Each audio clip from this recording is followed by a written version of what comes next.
Hello YouTube. Well, finally I got my car running. So if you've been watching my videos, for those of you that have been following my videos or watch my videos, there's been a lot of frustration. There's been a lot of trying to find workarounds and guesswork and troubleshooting. And UMERC helped me out um, and helped me go through the troubleshooting process. And of course, I ended up figuring it out with some help. Anyway, so just for demonstration, I'm going to show you that is where I was able to get it to. I got it to 66.5 miles an hour. Well, long story short, yesterday I took it to the straightest road that we have around here for a test run and ran into all kinds of issue. Car didn't want to run straight and whatever. So anyways, for those of you that knew or have seen my videos, I had some frustrations with the car, and there's the car anyway. So UMRC, it ended up being the servo. So yes sir, here is the defective servo. This was the culprit of my agony. This is the dude that didn't want my car to run. So finally received one of the JX1181 servos as per a lot of recommendations. Tested it. It's working. It is installed, as you can see right there. And I got the Dumbo RC.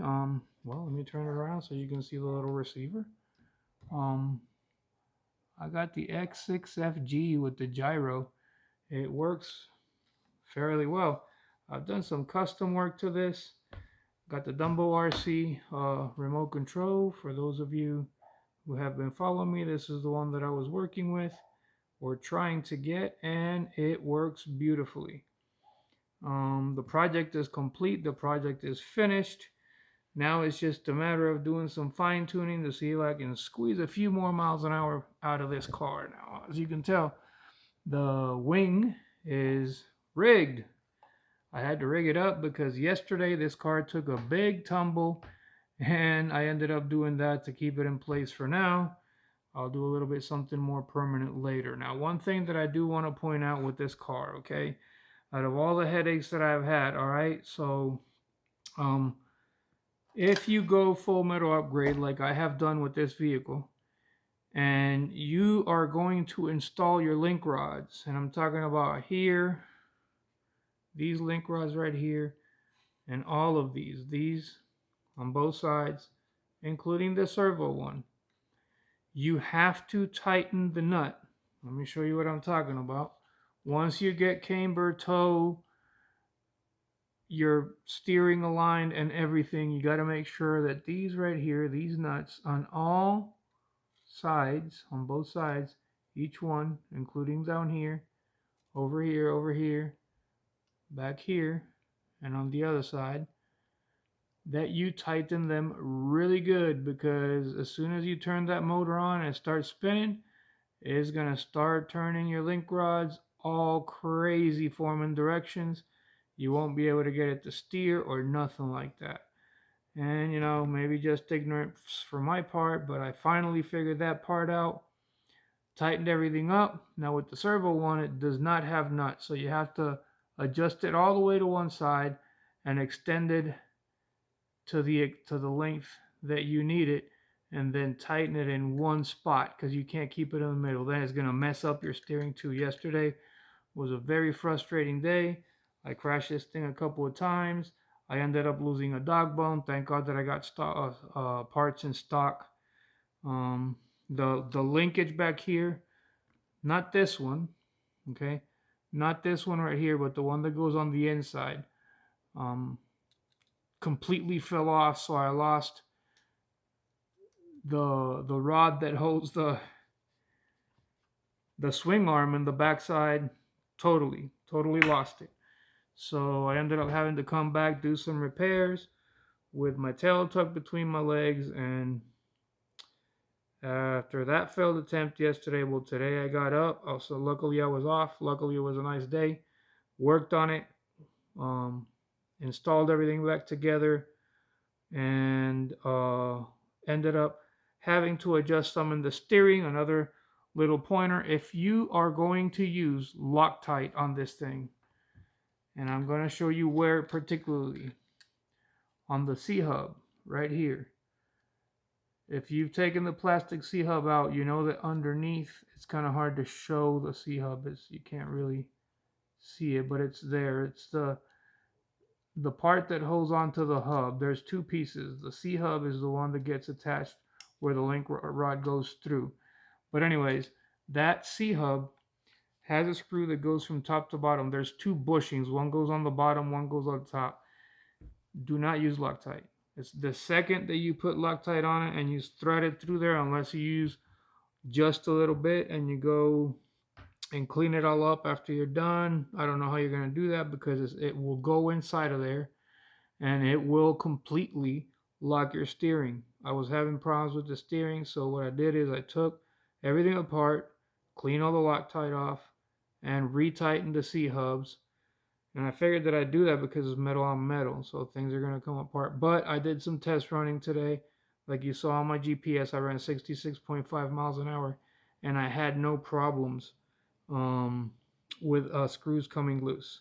So make sure that everything is nice and tight before you take this out for a spin, because if you put a motor like mine, which I have a 4300 kV motor, it is going to kick it off. So 4300 kV, 66.5 miles an hour, without fine tuning anything other than just installing everything and getting everything right, is not bad.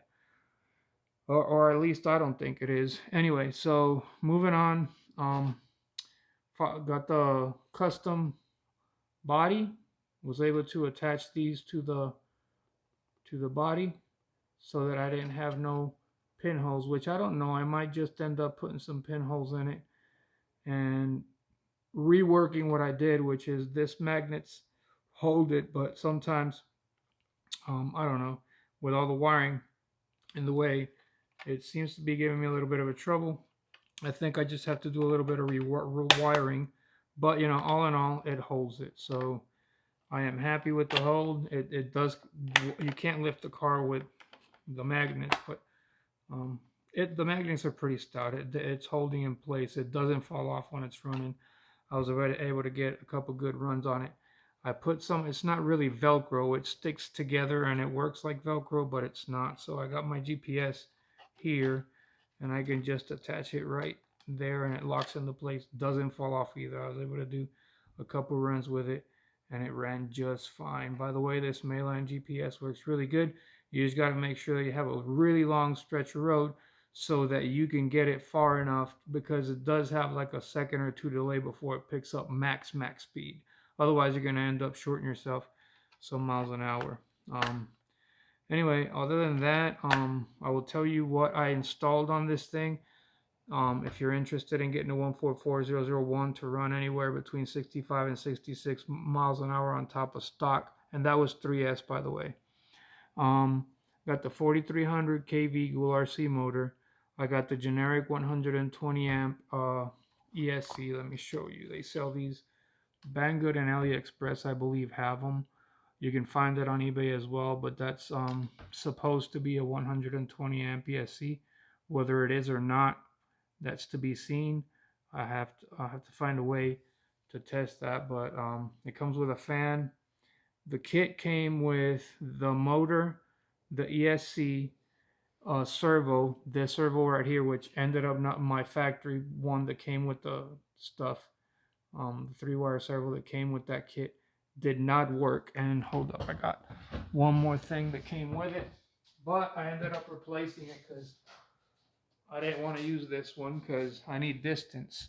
So I ended up getting, it came with this one, and you know, it works well, but it's not going to have a lot of range on it. So I needed something with range for when I start doing speed runs, and something a little bit more upgraded and updated. So I got the Dumbo RC with the X6FG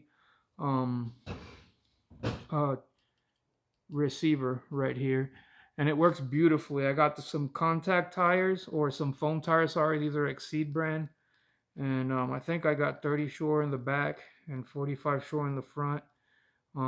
This thing is nice. and loose. Everything works just great. It does have a little bit of a clogging issue taking off. More on 2S than on 3. But all in all, it runs good. It's just a little. Let me see if I can give you an example of how it's clogging. I'll just plug a battery in and turn it on. All right, so we got all right.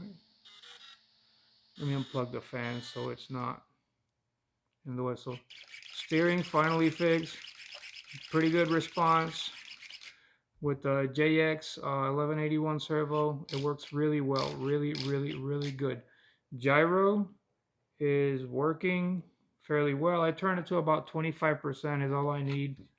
Well, the gyro is not. Oh, I was turning the wrong knob. So, yep, there it goes. Gyro working. All in all, it's working really great. Let's see, so you can see the cogging. Actually, it doesn't have cogging right now at all. I don't know why. Well, there it is. Just a little bit.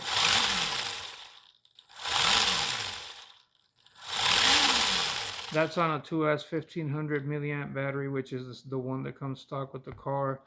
Let me see if it cogs more. If I have it set, I'm not gonna try to run it here. Obviously, it's gonna take off on me. Let's see. Yep, a little bit of cogging. You see it, and then it takes off. Oop.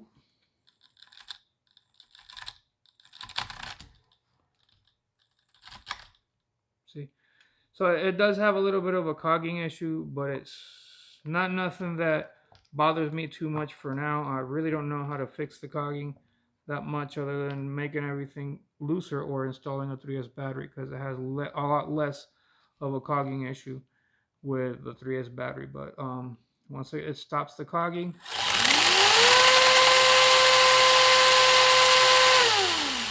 it does well. I mean, everything travels good, goes in reverse.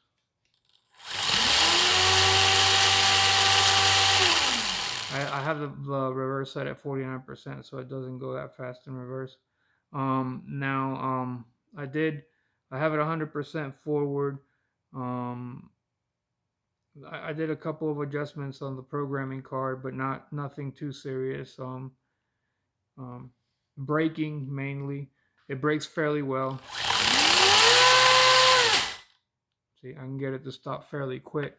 Now I might want to slow down the brakes a little bit, because I think I just have them set too strong right now. But all in all, differential seems to be holding up. Yep, everything seems to be holding fairly well. Now let me turn this off. That's the end of this project. So far, I'm not done with it. I just gotta fine tune some stuff and whatever. Now the next project is this one. I'm working on this one now. I got the shocks installed, they're serviced and everything. I'm waiting on parts. So because I put all the parts on that other car that I just showed you, I'm waiting on parts for this one. I got the majority of the parts already here. I just need the braces that hold the swing arms, the towers that hold the steering, and just a couple other things. And once those things come in, this thing will be flying in no time. Now with this one, it's going to be more of a batcher, so I'm going in a different direction with it. This one's going to have this Gould RC 2838 4500 kV motor on it. It does have the 3.17 shaft on it, which will be great for installing. I don't think I can put the stock on this, the stock 27, otherwise it's probably going to overheat the motor. But I will try it a couple times and just monitor it, maybe for speed runs, back and forth just a couple times.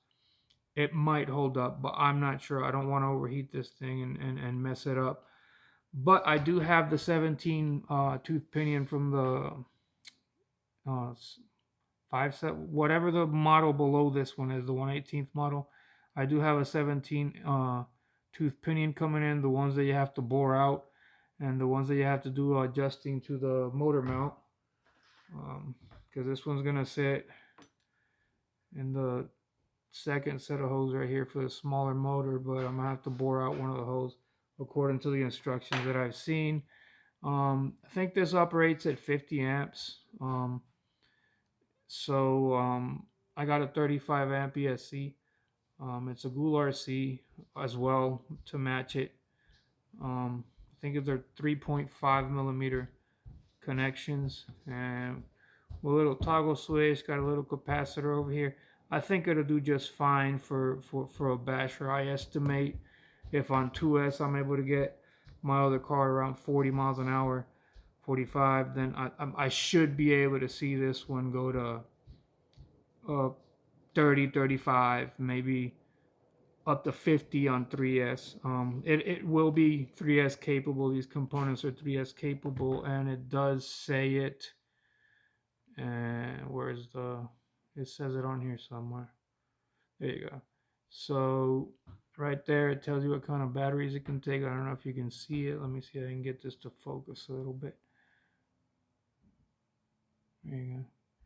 Right there, it's a 3S LiPo compatible, and then it says 4 to 9 nickel metal hydrate, but I would just be using LiPos on it. This is not going to have contact foams, not exceed foams, nothing like that. It's going to have the good old stock. So I'm pretty much building it to look just like the original 144001. That's why I got the low profile ESC, so that I can fit the stock body on it. That's why I got the smaller motor, to keep everything as light as possible and see how it compares to the metal upgrade that I did. So it's a combined project of a lot of things, testing out these cars until I get the 104001, which I already ordered. But I'm happy with the progress. Finally got things moving, finally got things running, everything's working fine. So I appreciate for those of y'all who have been following me or watching my videos. Finally got my car running, finally got things going in the right direction. Oops. So next thing is that just building the other car, fine tuning this one that has a 4300 kV motor on it, and see where I go from there. I might even get it to a higher motor, maybe a 5900 kV for solely speed runs. I think with this 4300, if I put different tires and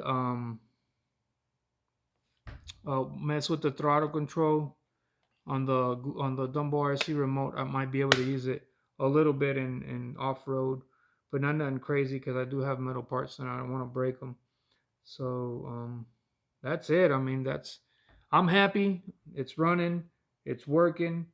I hope that the tips that I gave you about a couple other things that happen with when you go upgrade to metal parts, and the things that you have to be aware of so that you don't run into the issues that I ran into, help you out. But today it was running smooth. It was running straight. Now you do want to lock tight the nuts, okay?